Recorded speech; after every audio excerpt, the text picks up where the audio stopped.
Good morning. ప్రభువైన యేసుక్రీస్తు వారి పరిశుద్ధ నామములో అందరికీ శుభాలు. ఈరోజు మన అనుదిన ఆత్మీయ ఆహారంగా విలాప వాక్యాలు 2వ అధ్యాయం 19వ వచనంలో ఒక మాటను మనం ధ్యానించుకుందాం. నీవు లేచి రేయి మొదటి జామున మొర్రపెట్టుము, నీళ్లు కుమ్మరించున్నట్లు ప్రభు సన్నిధిని నీ హృదయమును కుమ్మరించుము, నీ పసిపిల్లల ప్రాణము కొరకు నీ చేతులను ఆయన తట్టు ఎత్తుము. ఇక్కడ చదవబడిన వాక్యంలో రేయి మొదటి జామున మొర్రపెట్టుము అనే మాటను మనం జాగ్రత్తగా ధ్యానించుకుంటే చాలామంది అనుకుంటారు తెల్లవారుజామునే అని అనుకుంటారు. ఇక్కడ రేయి మొదటి జాము అంటే రాత్రి మొదటి జాము అని అర్థం. రాత్రి మొదటి జాము అంటే యూదుల పద్ధతి ప్రకారంగా రాత్రిని 4 జాములుగా విడదీశారు.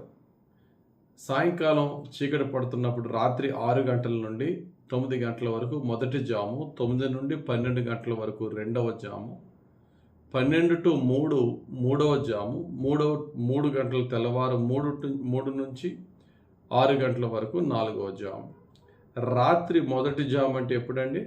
సాయంకాలం 6 గంటల నుండి 9 గంటల వరకు. ఆ మొదటి జాములో స్టార్టింగ్ అనమాట. ఇక్కడ లేచి రేయి మొదటి జామున, ఇంగ్లీష్ బైబిల్లో cry out in the night అన్నారు. In the night, in the beginning of the watches. 4 జాముల యొక్క ప్రారంభంలోనే దేవునికి మొరపెట్టు. అంటే 4 జాముల్లో మొదటి జాము ఏదండి? సాయంకాలం 6 నుంచి 9. అందులో స్టార్టింగ్ ఎప్పుడండి? 6 గంటలకి. అంటే వారి యొక్క పద్ధతి ప్రకారంగా సాయంకాలం 6 గంటలకి చీకటి పడిపోయినప్పుడు, ఎవరి పడకలకి వారు వెళ్ళిపోతున్నప్పుడు నీవు దేవునికి విజ్ఞాపన ప్రార్థన చేయి. దీన్ని మనం ఎలాగ అర్థం చేసుకోవాలి అనేది మనం చూస్తే, యూదుల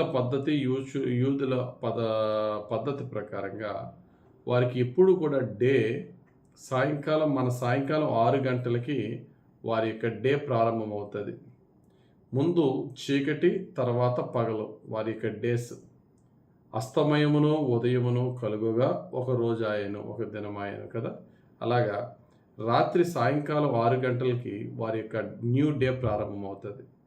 మనకు అలా కాదు, 12 దాటితే నైటు కొత్తగా దినము ప్రారంభమైందని మనం పాటిస్తాం. వారు అలా కాకుండా రాత్రి స్టార్ట్ అయిందంటే 6 o'clockకి ఒక కొత్త డే ప్రారంభమైనట్టు. అంటే వారు బిగినింగ్ ఆఫ్ ద డే, ఆ డే ప్రారంభంలోనే నీవు దేవుని దగ్గర అంగలార్చి ప్రార్థన చేయి, విజ్ఞాపనతో ప్రార్థన చేయి. మరి ముఖ్యంగా నీ హృదయాన్ని కుమ్మరించి ఎలా దేని కొరకు అంటే నీ పసిపిల్లల ప్రాణము కొరకు చేతులెత్తు. మనము సాధారణంగా మన డే ఎప్పుడు ప్రారంభమవుతుంది అంటే మార్నింగ్ 6, లేక కొందరు ఎర్లీగా 4కి లెగిసేవారు ఉంటారు, 5కి లెగిసేవారు ఉంటారు. వాట్ ఎవర్ దట్ టైం, 7, 8, ఎన్ని గంటలు లేచిన వెంటనే ఆ మొదటి బిగినింగ్ అవర్స్లోనే నువ్వు చేతులెత్తి దేవునికి విజ్ఞాపన చేయి. నువ్వు చేతులెత్తి దేవునికి హృదయమును కుమ్మరించుకునే నీ విజ్ఞాపనలో మొట్టమొదటి విజ్ఞాపన ఏంటంటే నీ పిల్లల కొరకు భారముతో ప్రార్థన చేయి. Intercessory prayers for your children.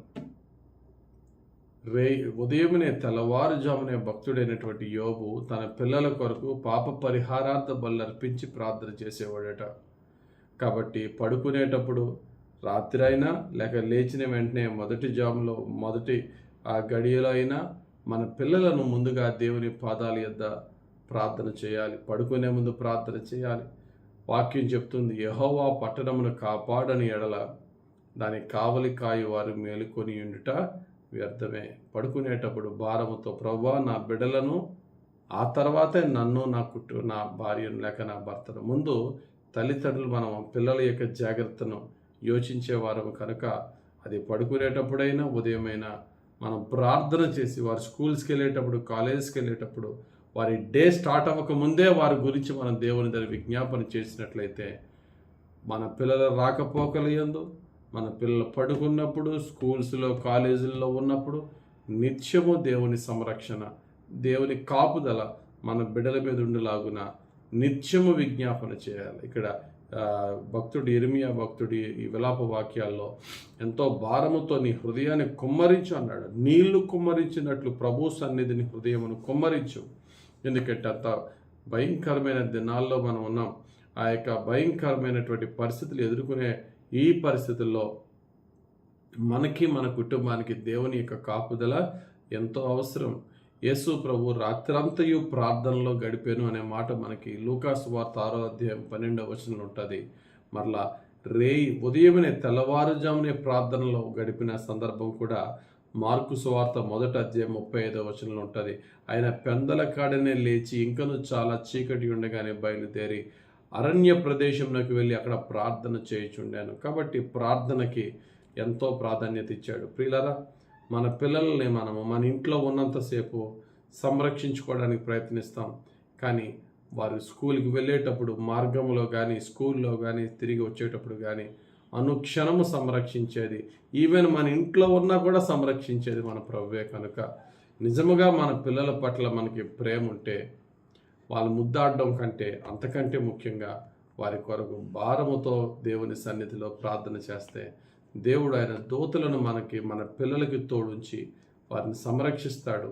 ముందు పాపం చేయకుండా రక్షిస్తాడు, తర్వాత కీడు నుండి కాపాడుతాడు, ఆయన కృపలో హెచ్చిస్తాడు. కాబట్టి ప్రతి ఒక్కరం కూడా మన బిడ్డల కొరకు మన కొరకు భారంతో దేవుని పాదాల యొద్ద మన హృదయాన్ని కుమ్మరిద్దాం. మన డే బిగినింగ్లోనే లేక డే ఎండింగ్లో మనం పడకలికి వెళ్ళేట ముందు కానీ పడకలిచి లేచిన తర్వాత కానీ భారముతో దేవునికి క్వాలిటీ ప్రేయర్ టైం గడుపుదాం. దాని ద్వారా మన పిల్లలు మన ఇంటిలో పాది సంరక్షింపబడతాం. దేవుడి వాక్యమును మనందరి జీవితంలో ఫలింపజేయనుగాక. ఆమెన్. పరిశుద్ధుడా, ప్రేమ కలిగిన తండ్రి, ప్రార్థన లేకపోతే మా బ్రతికే లేదయ్యా. ప్రార్థన మీద ఆధారపడి బ్రతుకుచున్నామయ్యా. మేము మా కుటుంబము బిడలతో కలిసి నీకు ప్రార్థన చేయుటకును, బిడల కొరకు ప్రార్థన చేయుటకును భారవంతమైన ప్రార్థన జీవితం మా అందరికీ దయచేయమని ప్రార్థన ద్వారా ప్రపంచంలో ఎటువంటి పరిస్థితులు ఎదురైనా అయ్యా తండ్రి, బయట సమాజంలో పరిస్థితులు ఎలాగున్నప్పటికీ నీ పరిశుద్ధాత్మ అగ్ని కంచితో మమ్ములను మా కుటుంబాలను మీరే సంరక్షించి కాచి కాపాడి నీ కృప హెచ్చుగా మాపై ఉంచమని యేసుక్రీస్తు వారి పరిశుద్ధ నామములో ప్రార్థించి వేడుకొనిచున్నాం మా పరమ తండ్రి. ఆమెన్. మన పరమ తండ్రిని యెహోవా దేవుని దక్షిణ హస్తము, రక్షకుడి యేసుక్రీస్తు వారి శిలువ రక్తము ఆదరించి పరిశుద్ధాత్మ దేవుని పరిశుద్ధాత్మ అభిషేకము హెచ్చుగా మన బిడ్డలపై మనపై దిగి వచ్చి మనను సంరక్షించి కాపాడి దీవించును గాక. Amen. God bless you. Have a very blessed day.